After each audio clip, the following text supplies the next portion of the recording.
Okay, good morning, everybody. How's everybody doing? Excellent. My name's Ryan Cannell. I'm the chair of the Locates Improvement Committee for the National Capital Heavy Construction Association, and I'm the manager of development and integration for Thomas Cavanaugh Construction. So I'm welcoming you to the utility locates delivery session here today. I'm doing that on behalf of Brian Lane, the president of the NCHCA. Unfortunately, due to a sick kid at home, as some of you can understand, he wasn't able to make it. And also standing in for Kathy Sutherland, the executive director of the NCHCA. So she had a bit of a family emergency. She will be arriving here while the session's ongoing. So I'll be moderating as well. So I'd like to introduce you to our panel. So I'll hand the mic over to Patrick first to introduce yourself. Sure, my name's Patrick McManus. I'm the executive director with the Ontario Sewer and Water Main Construction Association out of the GTA. I'm Ryan Lozier, the senior supervisor for ProMark Ontario East. Good morning, everyone. My name is Nadia Todorova. I'm the Executive Director of the Residential and Civil Construction Alliance of Ontario, and we represent the men and women that built this province and focus on infrastructure development. Thank you. And I'm Jean Lépine, Chief Strategy Officer at Ontario One Call. Thank you for the invitation to attend today. Excellent. Thanks, guys. So when excavating in Ontario, as many of you are aware, on private or public property, obtaining locates through Ontario One Call is a mandatory regulatory requirement. So historically in Ontario, we face significant challenges in receiving our locate packages on time and reliably. That has resulted in delays to vital infrastructure project, additional costs to excavators, and sometimes, in extreme cases, carryover work to a following season. Also, contractual penalties or other items that get triggered due to the delayed and substantial completion dates. So through collaboration with Ontario One Call, the province, utility owners, and locators, we have seen a significant improvement, especially in the Ontario East region that represents Ottawa. In July of 2022, we were looking at about a 22% compliance for locate delivery. So that's locates delivered in the 0 to 5 day, regulated time frame. By the end of February, I'm happy to report that we are up to 76% compliance now. And I know we've had periods of better performance than that. That isn't the case, in all jurisdictions in the province, and there is a lot more work to be done. So today's panel is going to answer a series of questions. There's also, if on the fly, if you guys would like to pose any questions to our panelists, please put up your hand and feel free, and they'll do the best to address those. So, I'm gonna start with our first question. Why is timely locate delivery so important to linear contractors? And that's for I believe you, Patrick. Yep. So this is one of the biggest issues that the associations and the industry have been dealing with for the last, since 2012. And it's because we are in the midst of this long-term and very significant infrastructure boom in the province. Because after decades of underinvestment, all three levels of government, all at the same time, decided that we needed to rehab all of this crumbling municipal infrastructure, and at the same time, we're going through a major housing boom in the province. So as the investments grew, the bottlenecks in the industry started to become more pronounced. And that's anybody that's involved in construction projects on the excavation side see this issue that we've run into with locates, because it's become the most significant front-end delay in building infrastructure. And as we recognize these limitations, and there's responsibilities on all sides of this issue that's being created, so we're not here to lay blame. But when One Call came in 2012, everybody was in favor of it. Contractors were big supporters of it because it was going to improve health and safety measures. It was going to make sure that no utilities were missed when we were calling in for locates, and it was going to streamline the administrative process. The problem, though, is due to the volume of work, the limited labor supply, the lack of enforcement mechanisms, timelines for locates were never being met over the course of this last decade, and the problem kept growing worse and worse across the province. And as everybody in the room knows, delays are the enemy of construction. Delays increase your risk costs, they push back completion timelines, they're bad for public relations, and in the excavation sector, they're particularly problematic because your job sites are in the middle of a public right-of-way. So a delay in our work means expense that's being shouldered by the taxpayer. It is more time with city streets torn up, and it is longer traffic disruptions.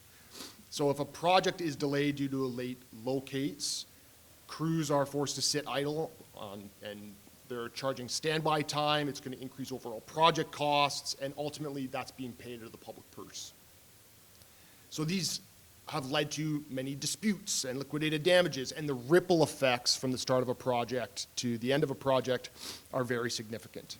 So we have been advocating almost since the time that the locates were put into place through One Call that there needs to be an enforcement process because it's been costing lots of time and money.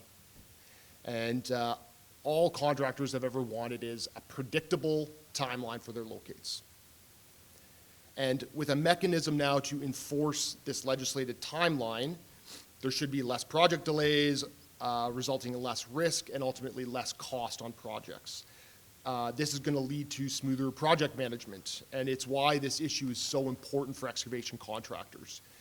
And all of us on this stage, along with the utility companies, the provincial government, we've all been working through what this complex web of problems has been for the last 3 years to try to figure out how it is that we deliver locates in a more predictable timeline. And happily, we're actually seeing some of this impact in the local market. Excellent. Thanks, Patrick.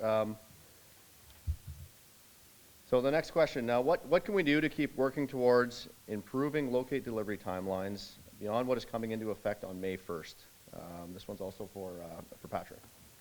And please jump in. I mean, some of the things Yeah, that I would suggest, I mean, I don't know if somebody else, John, if you want to take that first, but I mean, I would say require locates to be shared. That's a big piece. I mean, I know that the legislation doesn't say that at the moment, but there are opportunities to share locates if we can figure out the liability question.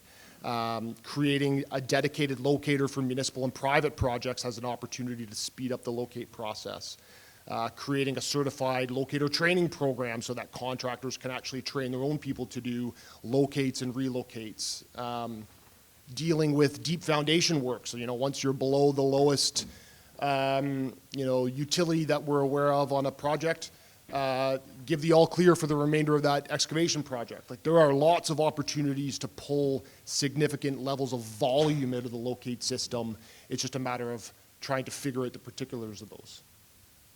You guys have additional ones to add or problems with some of these things that I'm recommending here. Yeah, well, Pat, one thing what I can add from the excavator perspective as well, it's absolutely critical that we communicate our issues, to the stakeholders. The NCHCA, for example, is one mechanism that we as an industry can accumulate these common issues that we're facing. There are some tools like sharing locates that help alleviate the ticket volume, and then also other tools like alternate locate agreements, which have do have a limited use, but it's the more we communicate and the more you can communicate with your common stakeholders, the better. And I encourage all excavators, if you aren't involved with a committee that represents this issue, please talk to me if it's not through the NCHCA, and I'm happy to direct you to where, what body might represent your group and your excavation group. Yeah, I'll just add to a big thing here would be white lining, calling in exactly what you need, try to limit the just in case locating as much as possible. Because while the locators are out there marking out these large sites for areas that you might not need, they're spending time doing that instead of doing the stuff that other people might really need. White lining, very clear direction of exactly what you're looking for. Saves a lot of the time of the locator trying to have that back and forth and narrow down the locate area. So I think that'd be a good way to turn things around a little faster. Excellent, thank you. This question's somewhat similar. What are things that can be done in 2024 and beyond to help address existing locate issues? Yeah, I'll suggest a couple of things, but please have my colleagues here jump in. I mean, for contractors, you got to complain. It's when locates are late, you have to go through the complaints process. There's an online portal to do it. I've heard from a lot of contractors that they don't want to go through that process. It's an administrative burden to do it. It's never seemed to make a difference in the past, but it did make a difference. It drove a lot of this change that we're seeing now. The process is just slow. The complaints process does mean something, and it's going to actually be a complaints-driven enforcement process in 2024 and probably 2025. So that becomes a really important piece that contractors are going to have to follow.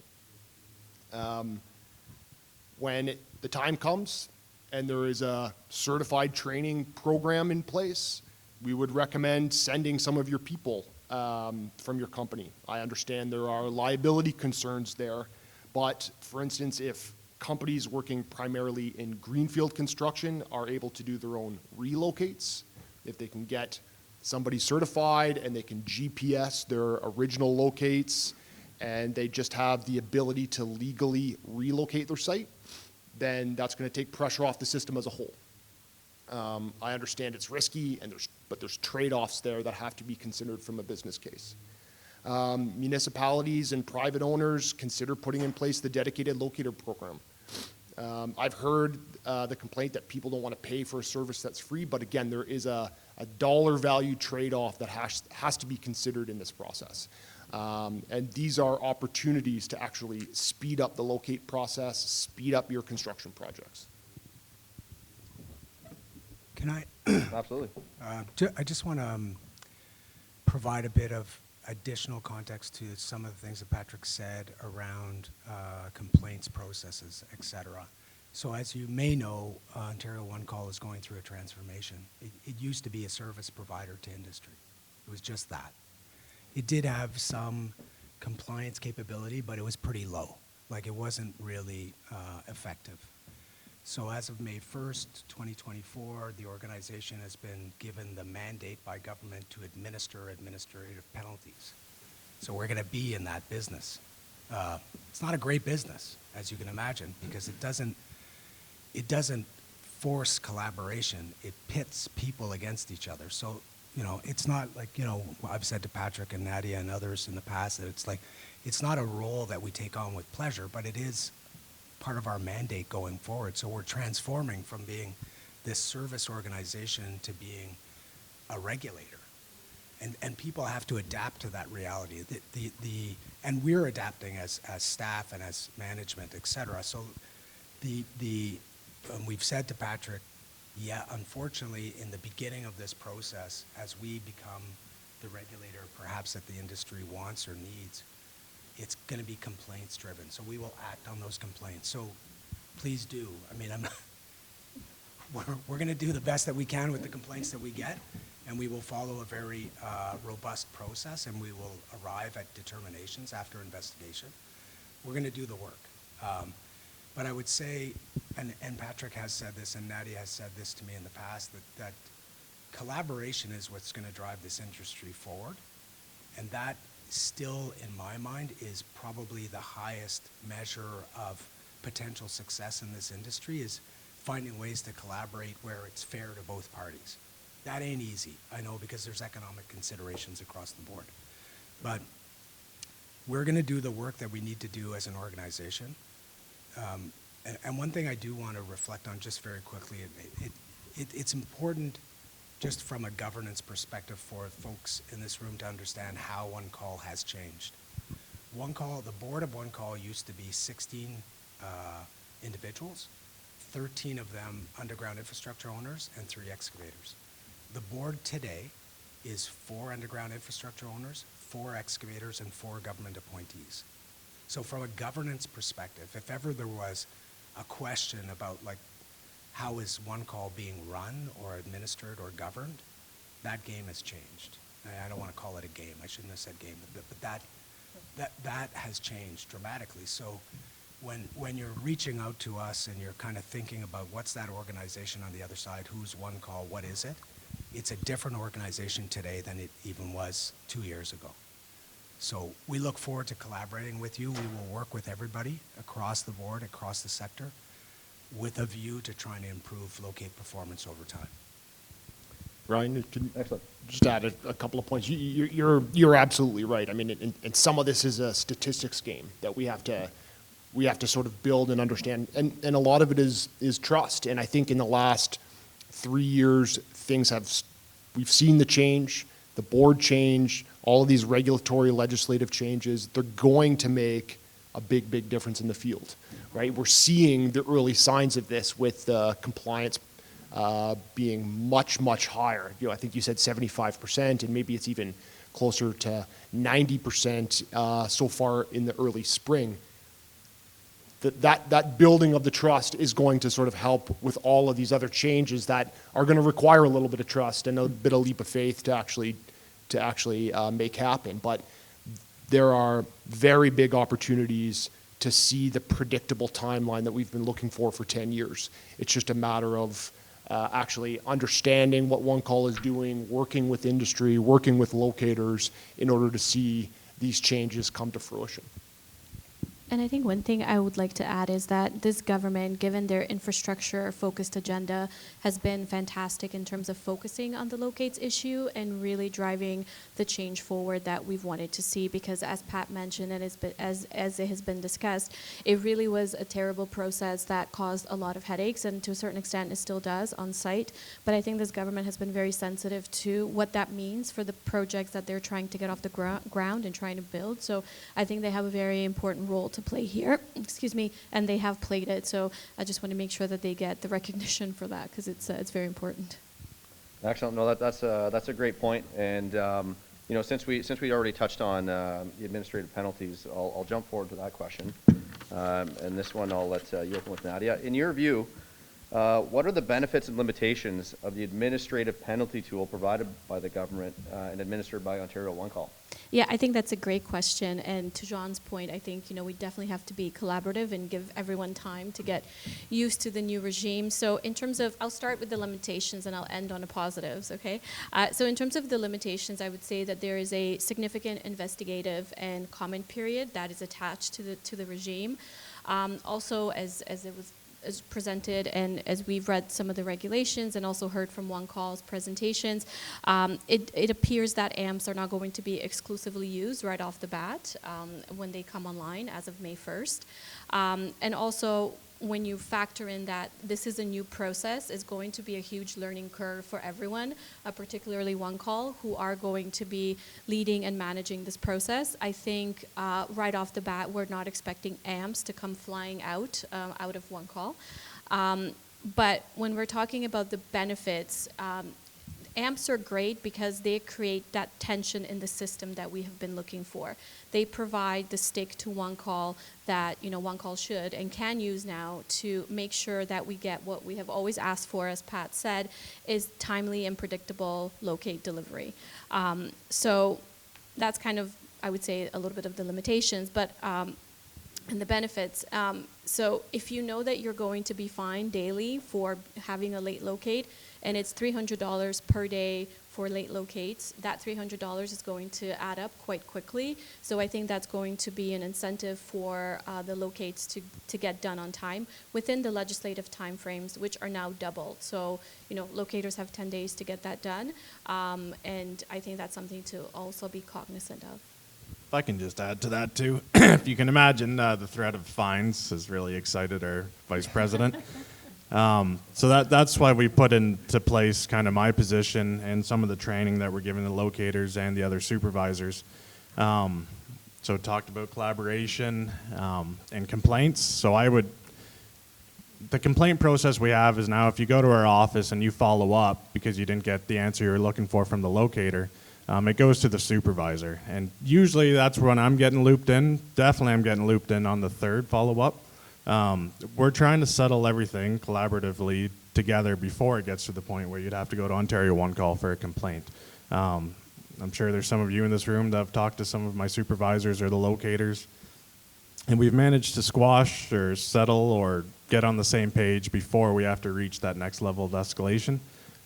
So I'm only speaking on behalf of ProMark for that, but I really recommend that we collaborate together, work together to fix any issue that you might have in the field, and I think we've had pretty good success with that so far, and that's what we're going to keep training the supervisors and the locators to keep doing, because yeah, any complaint comes directly to me and I got to answer to the big wigs up top, and it's never fun. So Yeah, and I see my friends from enforcement here, and I want to be clear that this, it's not just fines for late locates. Contractors who have abused this system, calling in emergency locates when they're not emergencies, those bad actors are going to get fined as well.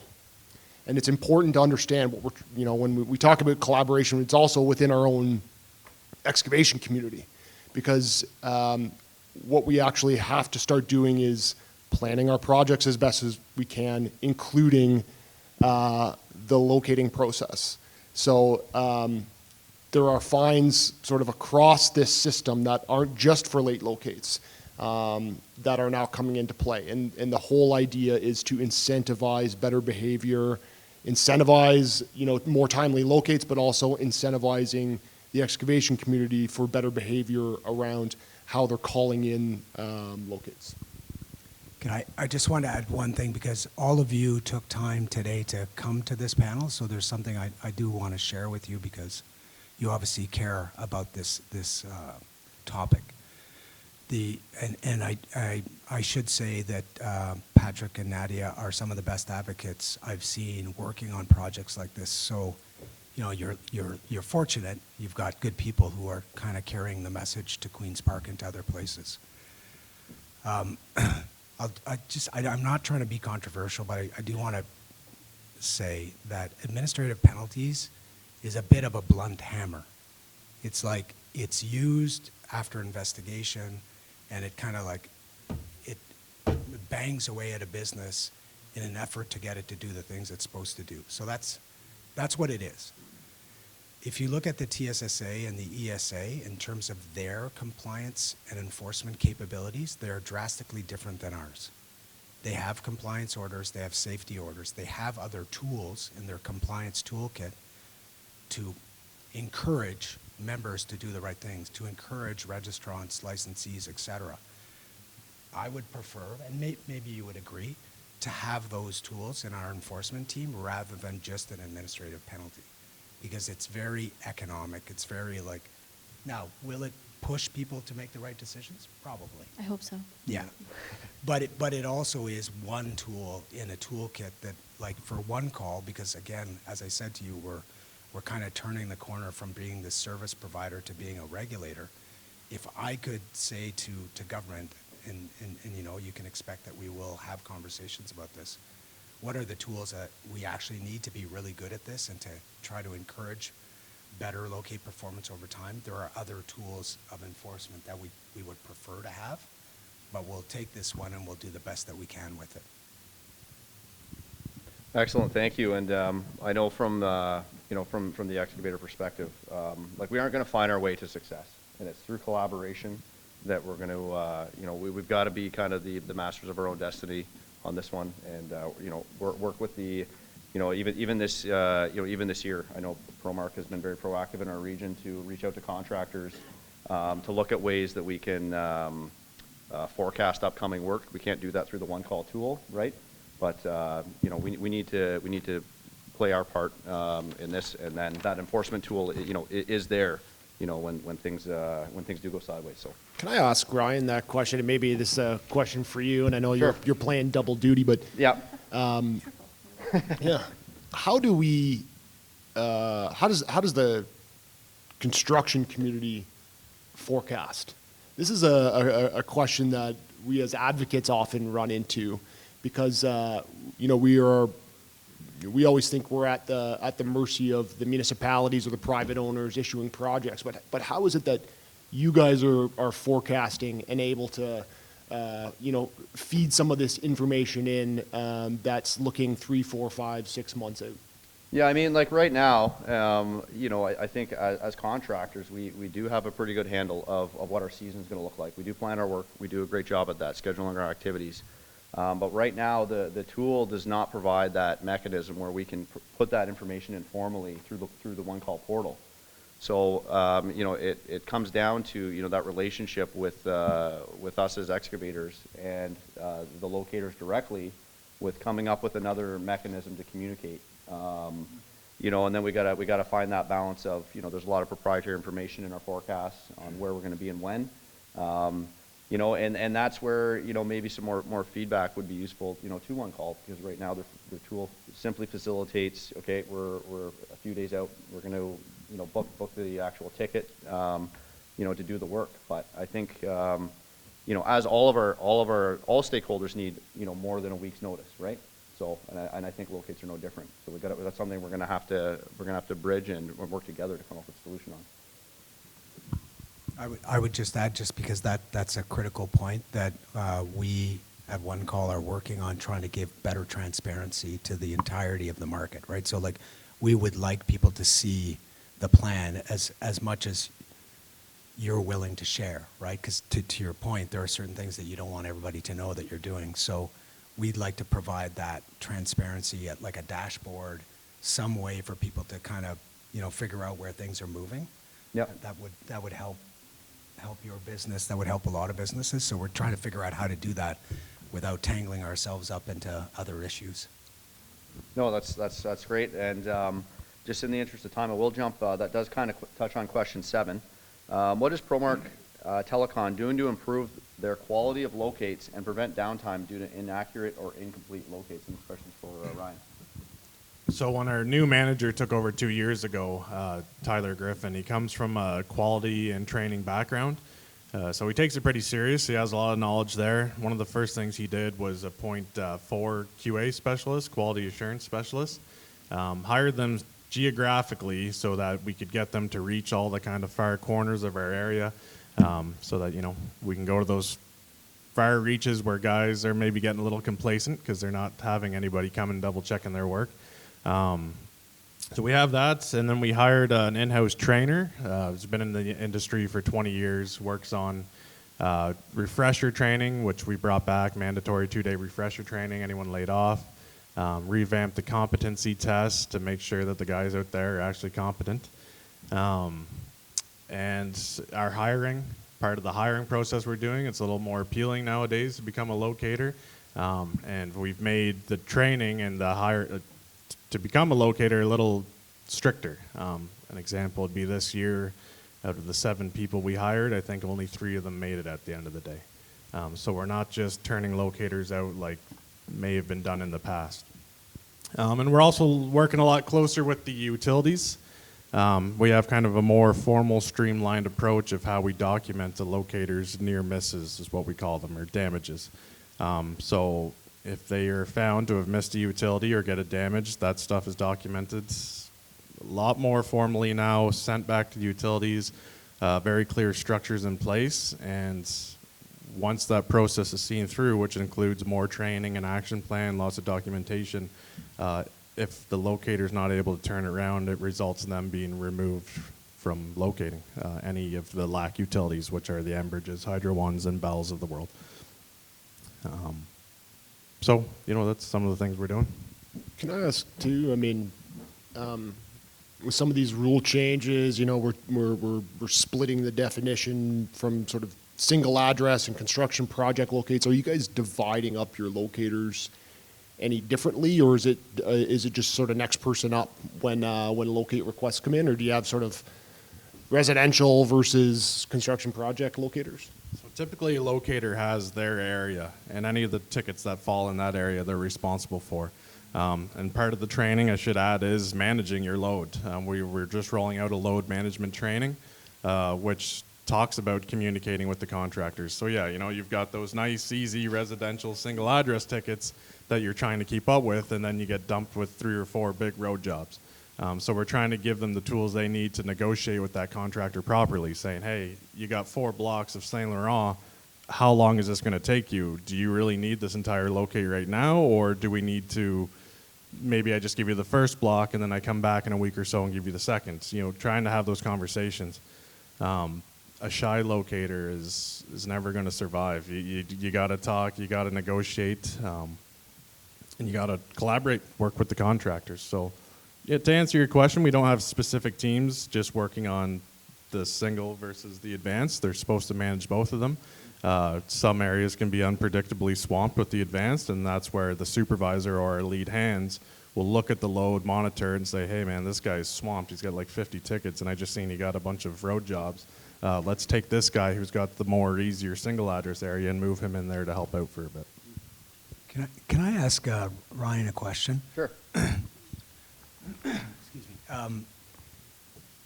I'm still new to this industry, less than 2 years. So there's like lots of questions that I kind of like I ask myself as I'm kind of looking at the way that the machine works. Do you see locators becoming skilled trades? It's something that they've been pushing for, and the union. And they're pretty much there. Like, it's evolved a lot from what it was before. Like, it really was just kind of a labor back in the day, whereas now there's a lot more to it. There's only more stuff getting buried in the ground. It's harder to differentiate, you know, what your signal's on. But there's much more of an admin aspect there as well. It used to just be, hey, here's your 80 tickets and 60 of them are late. Good luck. Now it's, hey, you got to call these guys. We have weekly reports, daily reports coming out. How many tickets you have? Why is this one due? Why did you negotiate this without talking to someone? There's all sorts of these checks and balances that they're responsible for. To say a skilled trade, I mean, it's a little out of my wheelhouse to know for sure, but it's certainly getting more and more involved for a locator than even what I was used to 7 years ago. It's getting pretty intense for them. Yeah.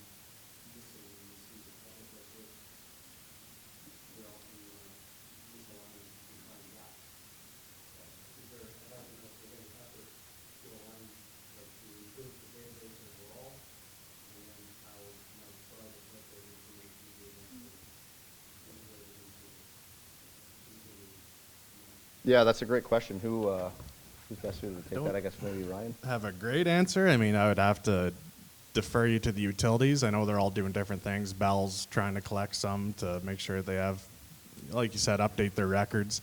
Enbridge has their own people out there kind of GPSing some stuff. I mean, I'm sure they're all doing lots of different things. Our locates, as far as I know right now, are not being collected in some sort of database. I'm sure it's an option that they're looking at, because the more and more locates come out, you'd think we've located almost everything at some point now. Yeah, I know the province is embarking on a digital twinning initiative, although like they're talking about it, and then they're going to do it on big provincial projects, and that's going to slowly filter down. I mean, I would venture to guess that's a project that takes 10 or 15 years, maybe 20 years to complete.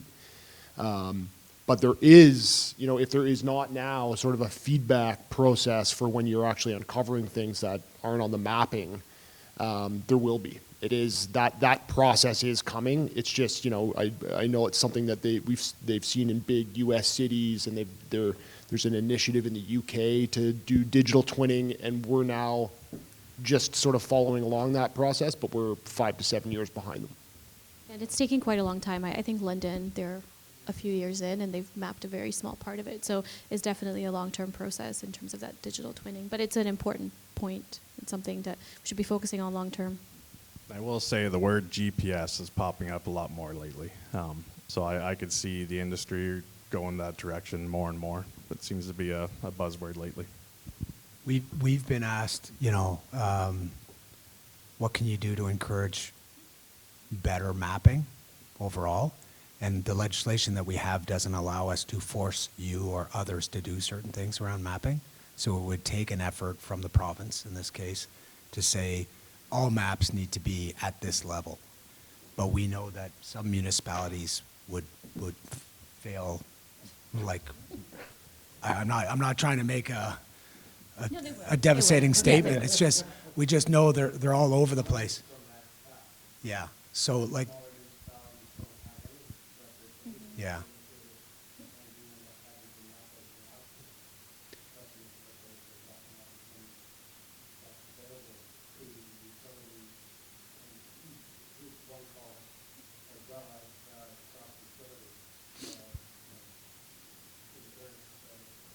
I can assure you that one call is at the table on the digital twin. We're not driving it, but we're certainly there. And we would love to see mapping kind of elevate, but it would take such a significant investment by all players that everybody looks at it and goes, ooh, that would be so good. Who's got the dough for this? Everybody kind of points at somebody else. So I'm not trying to like make fun of the subject area. It's just it's a big one. It's a really big one. Yeah, and I guess just to clarify, I mean, one call does not obtain the databases. That's a relationship between the utility and the locator directly, right? Or whoever they retain. What is Ontario One Call doing to educate requesters and ensure they are following the proper processes? Well, to start, Sarah and Jeff are here from our education and outreach team. They're right there in the corner. They have a booth out here in the trade show, so please do check in with them if you've got some questions. We currently have in the field a course called PLAC, Professional Locators Administrators course. It is being relaunched as No Risk on May 2nd. I should say Groundwork on May 2nd. No Risk is another course that we offer that helps folks understand their obligations under the Act. So there's a couple there. We've got a YouTube channel with a whole bunch of free resources. So we're trying to promote these offerings and make sure that people have access to them. They are free generally, although Groundwork and No Risk have a small, less than $100 or around $100 per course. We are in the field right now, and if you would like to take part of our survey to give us guidance on what your education and training needs are in this sector, we'd love to hear from you. You can follow up with Jeff and Sarah in the corner if you'd like to participate in this survey. We're having a pretty hard time getting people to give us feedback, to be honest with you. So we've sent out a bunch of emails asking folks, what do you think we should be doing? How do you think we should be helping? And it's hard to get people to give us feedback. So if you feel like you'd like to do that, Sarah and Jeff would be happy to take your email and we'll follow up. So we're constantly in the field trying to get feedback from folks on what's the right next thing for us in terms of education and training. That's a little bit of work, but we're happy to do it. And I'll say this last thing just because why not? I've got the mic and I could do a plug. Ontario One Call is having its first ever trade show and conference. It's in the GTA in September 9 and 10. And if you sign up, we'll make sure that you get 2 free courses, that No Risk and Groundwork. So we're trying to find ways to encourage people to come and see us. It's our first ever, so we're trying to encourage folks who are at this table to come as well and try to have a way to collaborate and engage with stakeholders differently than the way One Call has done it in the past. Excellent. And so we are rolling into the top of the hour with our final question. Does anyone have any questions in the audience here before I move into our final panelist question? Okay. And this is once again for you, Jean. What is Ontario One Call doing to improve the locates across the province? Well, we are doing things like this. We are reaching out. We're talking to folks. We're having conversations with advocates and other leaders in the industry to try to find ways to collaborate and communicate. Right. So we have been very, I think, very clear about the fact that administrative penalties are coming into place as of May 1st. We will be issuing administrative penalties. We are, as I said earlier, growing up, right? We're not leaving behind our responsibilities as a steward of the notification system. That remains as part of who we are, but we are growing up and becoming a regulator. So our hope is that by perhaps communicating better, and we'll take some blame for not being great at it in the last number of years, hopefully finding ways to collaborate more and find ways to get in rooms and kind of talk through problems, that we're going to encourage all the players in the industry to perform better together. And I know I was having some fun with the gang here by email, just, maybe being a bit preachy and saying, if we collaborate more and compete less, we might get there. And I know it's just words, but it does matter, because if your attitude going into things is, I have to win, then somebody has to lose. But if you go into things and say, I need to build this, but I need to build it with you, you're going to get there. So hopefully that will, eventually kind of find its right place. But I certainly look forward to working with the folks that are here and with all of you to try to make this a good province to do business in. Yeah, but I think you're absolutely right. I mean, you say it in jest, but it's the truth, because I think for years this issue was so siloed, right? There were the excavation people saying this, and there were the locators saying this, and one call was doing this, and in the last 2 to 3 years, everybody's been at the table, and some of that is getting, rightly or wrongly, having political staff and MPs pay attention to this issue and understand what the impacts of it are going to be on some of their big legacy spends. That was an important piece in all of this, and it actually drove everybody to a table to actually think through and work through what again, it is a complex web that we're trying to disentangle and go back to first principles on, and we actually have everybody sitting at a table trying to figure these things out, and it's probably the first time in 12 years that that's ever happened. So there is an actual effort to push compliance on timelines and to make this system better for locators to actually do the business as well. And it's encouraging for the first time in a very long time. Yeah, I think there's a lot of alignment, as my colleagues have said, and you can see, I know the word of the day is collaboration, but through everyone coming together and focusing on the goal of improving the process, I think everyone has been winning, so to speak. And I think the things that are coming down the pipeline will continue to improve the process. It is a iterative process, so once you tinker with something over here, it changes something over there. So it is a constantly evolving process, which I think that's why in the past there was so much hesitancy from especially the political side to get involved, because it's such a convoluted web. But through the willingness of government, through the willingness of all of the partners here, we've been able to make some really important changes, and we hope that continues. I echo Jean's ask of any of you, if there's any issues or any ideas that you have to improve the process, or any kind of occurrences that you want to share with us, please do so. I don't know if our contact information will be shared, but reach out and we'll be happy to kind of chat and really examine your point of view. Excellent, thanks guys. And to supplement your comment, Nadia, I am very active on this issue, especially in the Ottawa region.